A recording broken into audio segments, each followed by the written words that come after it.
I survived a ritual sacrifice at age 9, and no one believed me.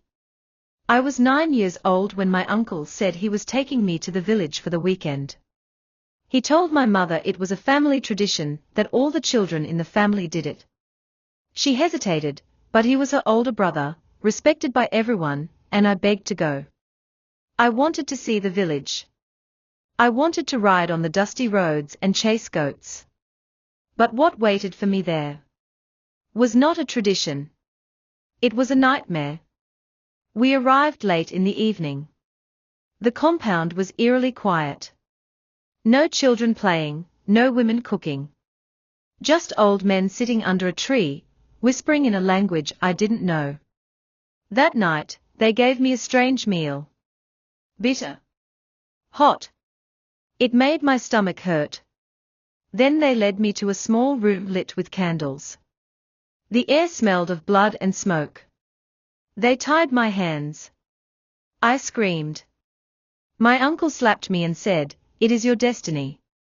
I was dragged into what looked like a shrine. There was a man in a red robe, muttering incantations. Chicken feathers. Goat skulls. A black bowl filled with something thick and dark. I fought. I cried. But I was too small. Too weak. Then, something happened. Just as the man raised a knife, a loud noise echoed outside. A crash. A fire had broken out in the outer hut. People started shouting. In the chaos, I slipped my ropes and ran. I didn't stop. I ran through the forest barefoot, until I reached a nearby farm. A woman found me, bleeding and half-naked. She took me to a police station. But the worst part wasn't over. When I told the officers what had happened, they laughed. They said I was making up stories. That I was just a child with a wild imagination. They called my uncle, and he came smiling, holding biscuits and juice, pretending to be the worried guardian. But the woman who rescued me, Mama Ife, she believed me. She refused to let him take me. She raised hell. Got the press involved. NGOs. Churches. She became my shield.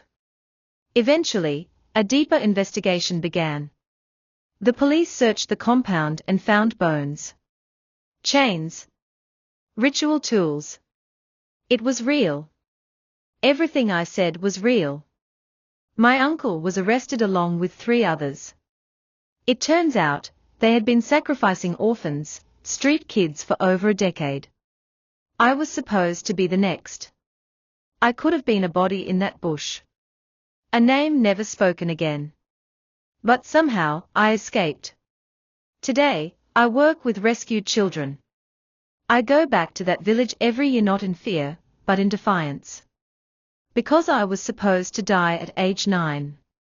But I lived to tell the story they tried to silence.